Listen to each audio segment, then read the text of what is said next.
Hello. Today, we will talk about the work of one of the greatest vocalists of our time, Ronnie James Dio.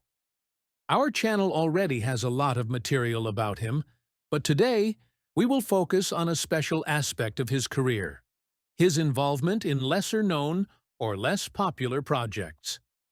For Dio, some of these bands and recordings were merely a pastime, or, to be frank, a contractual obligation dictated by management.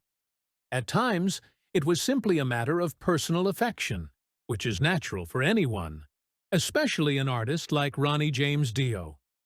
He was always open to collaborations with musicians and his audience. Of course, his work since the late 60s was incredibly diverse.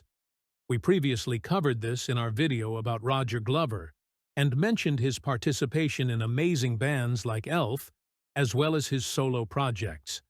His music was outstanding, and some of his projects became true reincarnations of his style. However, his vocals in various works sounded quite different. For instance, his performance on the album Racing, we absolutely love that record. We have already discussed it in our traditional series, Great Albums. It's a true benchmark. But besides that, he had many other interesting projects. One of the brightest examples is his participation in the solo project of Kerry Livgren, the leader of Kansas, in 1980. Dio delivered 2 songs there in his signature style, and one of them became one of his most powerful vocal performances. Of course, we can't forget his contribution to an Aerosmith tribute album released in the 1990s. The selection of songs was excellent, and he performed a classic track from the band in a truly stunning way. With a genius drummer backing him, his singing sounded absolutely fantastic. Among Dio's unexpected experiments was his collaboration with the rap metal band Dog Eat Dog in 1996. On their album Play Games, he performed a segment of the U.S. national anthem, which became a significant moment for the band. The members were extremely proud that the great Dio himself appeared on their record.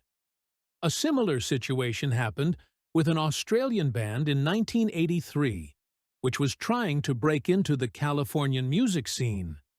Dio sang on one of their songs, likely at the initiative of his wife, who was also involved in writing the music. However, despite all efforts, the band did not achieve major success.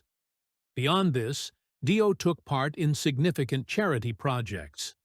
For example, in the 1980s, he actively helped organize a festival aimed at supporting famine relief in Africa. As part of this project, a single was recorded, and an album was released, featuring his contributions.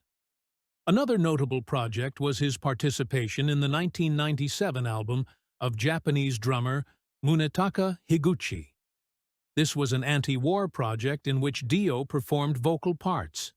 The album also featured legends like Steve Vai, Billy Sheehan, Tony Franklin, and Terry Bozzio.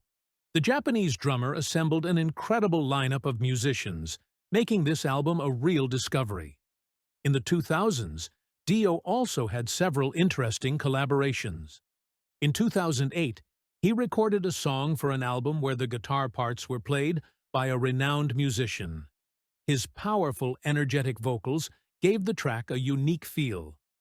In 2010, his brother released a solo album, which also featured Dio's voice. Sadly, in May of that same year, he passed away due to cancer. After his death, the album The Road's Vengeance was released, featuring a track with his vocals, essentially his final studio work. We always love revisiting Dio's work because each of his performances is filled with incredible energy. For example, in the Welcome to My Nightmare tribute to Alice Cooper, he performed the title track brilliantly. He was a guiding star for countless musicians, a motivator for artists, and a source of joy for listeners. His music continues to inspire, and his voice remains immortal.